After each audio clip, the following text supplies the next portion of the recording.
everybody. This is Shay Marriott coming to you from the Center for Child Development. Today, I'm so excited to be speaking to Rachel Grande. She is a therapist here at CCD. Please help me welcome Rachel. Hi, Rachel. How are you? Hi, I'm doing good. How are you? I'm well. I'm well. Thank you so much for taking time out of your busy schedule to talk to everyone. Welcome to the therapy room. So, is this Mhm. your first time in the therapy room, It is or have my you done first it? time. It is my first It time. is. Well, And welcome. thanks.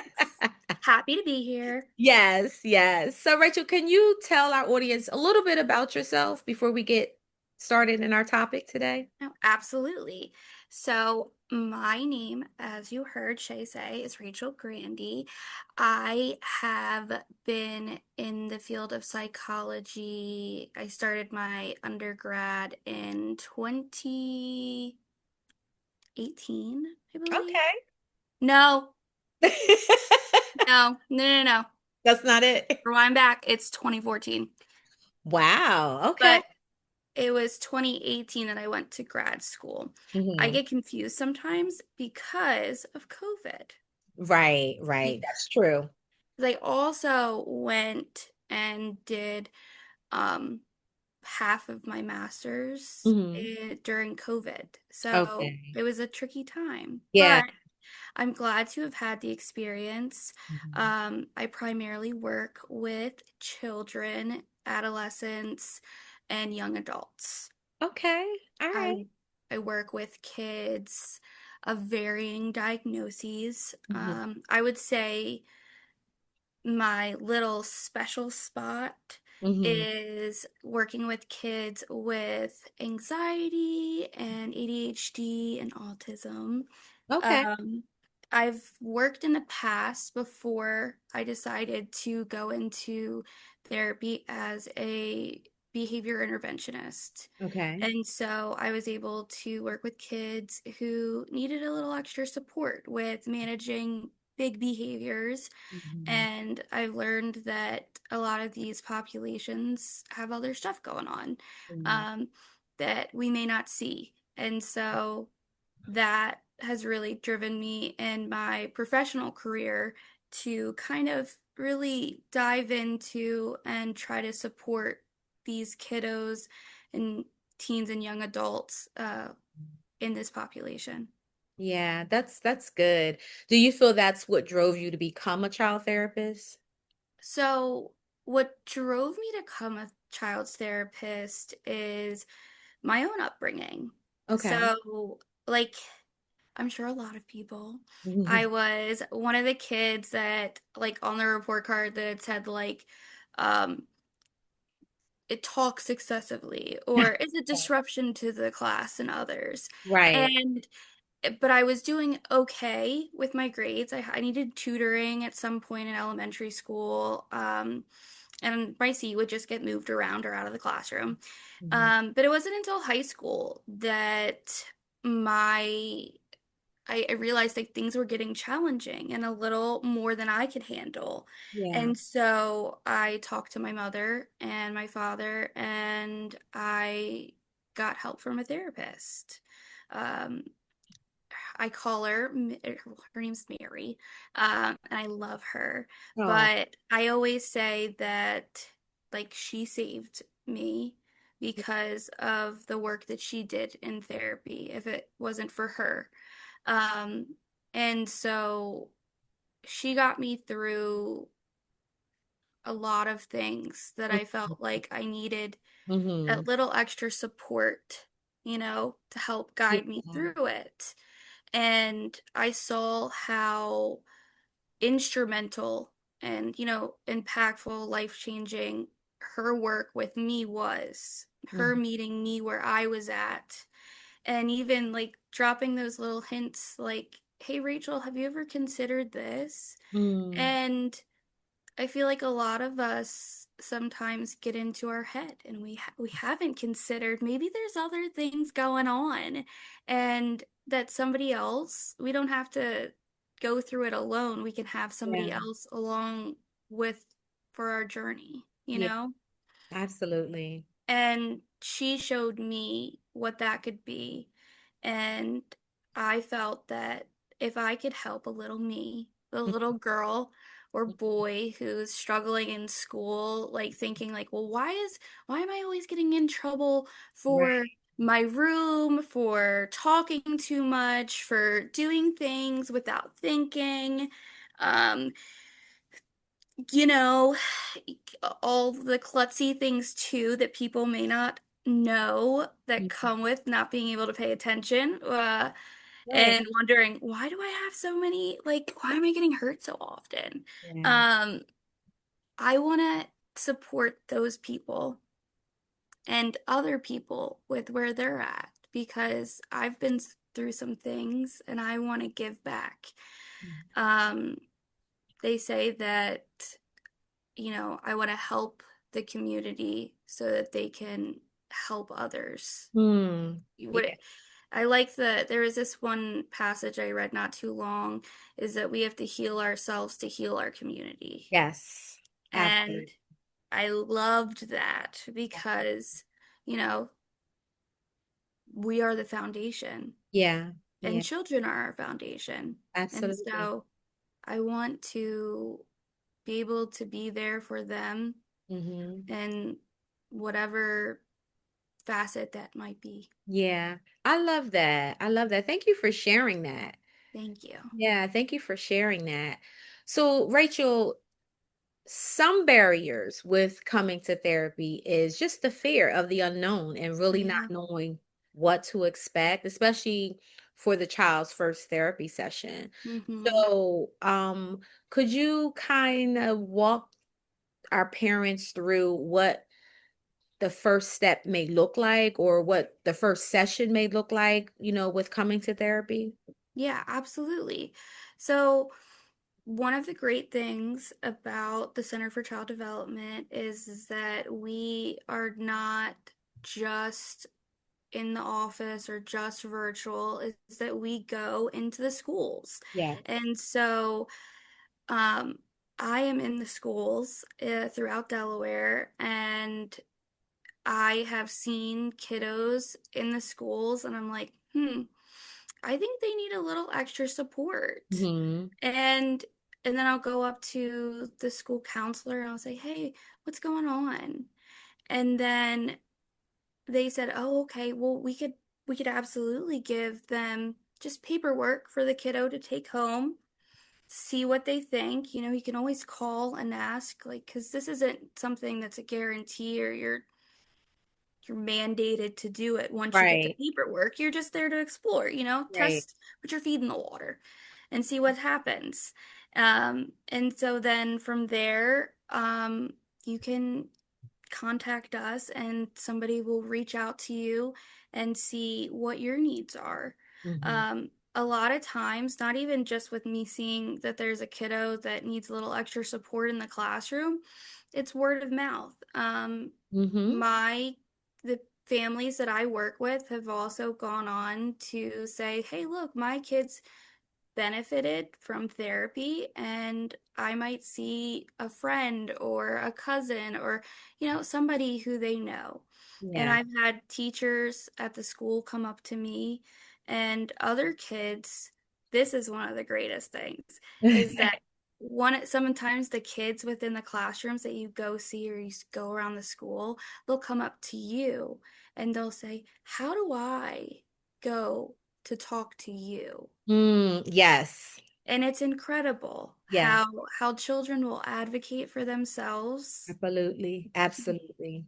of course, and it's so sweet to see that. And so that's a little bit about how we can get started. You can always go to the website as well, you Yeah. know. And then the next step would be is an intake. And so an intake is kind of just like when you go to the doctor's office and they want to get your background information. The child can be there for the session, but they don't necessarily have to be. Right. Um, and it's at whatever convenience works for you as the parent, guardian, caregiver. You can call in, Mm. we can talk over video or we can even see each other in person. There's a bunch of different ways so that we can meet you where you're at. Mm. And then we're just trying to better understand what's going on, what's the history, nothing too intense. And then when we move forward after that, that's where the fun begins. And Mhm. that's our first session together with the kiddos. And so, obviously, with working with children, you know, I want to make it fun. And Right. so, uh, I'm not going to be all like, okay, oh, why are you in therapy? That's weird. That's very weird. And kids aren't going to respond to that. Exactly. So I just asked them about themselves and what do they love to do. And so by establishing that relationship, and seeing me as somebody who they can trust, who is somebody that is just going to be there for them. A lot of times kids will open up within the first session, and sometimes if they don't, they don't. But the thing is my job as a therapist is not to push them. I'm Yeah. just there to be that person that's going to be in their corner and listen to them about their feelings. Because sometimes it's hard. And, Absolutely.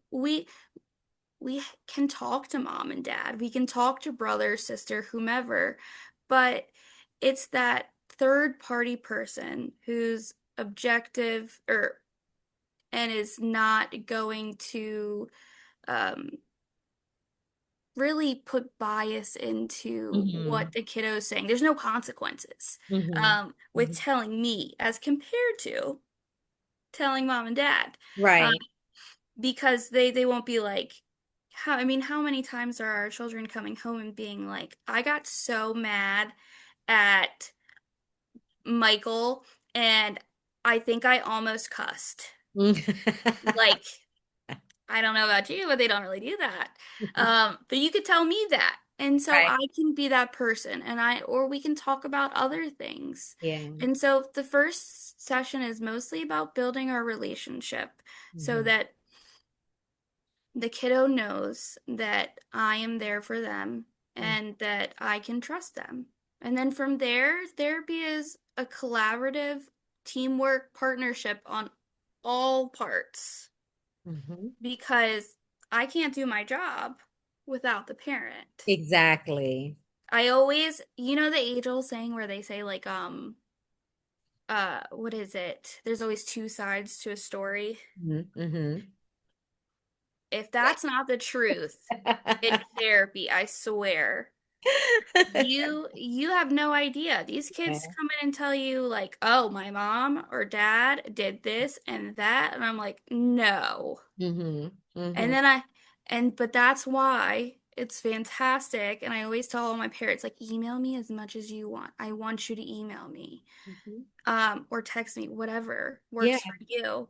Yeah. Because then I can get that other side of the Right. story and I Exactly. can figure out what's actually going on. Exactly. Um, because I can't always, I want to make sure that I'm treating them The all whole. around. Yeah. Yes. Mhm. Yeah. And that's the fun thing too about working in schools is I get to ask the teachers. I always do this before I go and see one of the kids for the day is I'll Hmm. ask the teachers and say, how's everything going? Hmm. Yes. And then it's very important. And then I get to see like what's going on. And remember, like our teachers are busy. They Hmm. have a lot of children. And so it's easier for them sometimes to communicate to me as their therapist than it is to send a bunch of emails to every single parent every single day. Right. Right. So it's nice that I get to have that relationship not only with the parents, but with also the teachers who see them a lot. Yes, absolutely. It's important because as we know, a lot of times when we are working with the kids, we want to see if the behavior is happening at home or is it just Mhm. happening at school or both? Because that determines a Mhm. lot of how the treatment approach is going to go, you Absolutely. know. So it's very important, and I'm glad that you did bring up the parents because parents is so important that you are involved in your child's treatment. Although you may have a wonderful therapist like Rachel. Oh, we still thanks. want the parents to be involved, and that Mhm. may look like having family sessions here and there, with or without the patient, so Mhm. that's important as well. Rachel, I appreciate you, sharing the process, because I know there's fears that people may have, and the expectations of, especially if it's your first time in therapy, what that's going to look like. So maybe from this conversation that can kind of ease whatever fears or expectations that someone may be watching this may have had, and they feel a little bit more comfortable with coming to therapy. Are you taking new clients? Are you So open? right now, I'll be able to take new clients more so at the start of the school year Hmm. because, my kiddos went on to bigger and better things. They're Hmm. graduating, and some of them went to college in a different state. Yeah. And so, while I'd love to continue to see them in a different state, our licensing doesn't really allow for Right, that. right, right. But Yeah. that doesn't mean we can't do check-ins every once Right, in a while. exactly. So Exactly. I am able probably to see just a few more kiddos Okay. or young All right. adults. So how would someone reach out to you if they see this video and they say, I think that Rachel lady is pretty cool. So what they could do is they could call our office. And so the phone number for that is 302. Oh my gosh, I just forgot. 292 292 1334. 1334 extension 101. You know, in an interview setting, just like the kiddos, I'm gonna forget everything that I typically know to a T. I can't do anything without seeing the office's phone number. Right, And right. so if I don't know it by now, that wouldn't be great. But I absolutely do. I've been here for 5 years, including my internship. Yes. Yes. But they can call and they could say, "Hey, I'm interested in seeing Rachel, who I saw from the interview." You could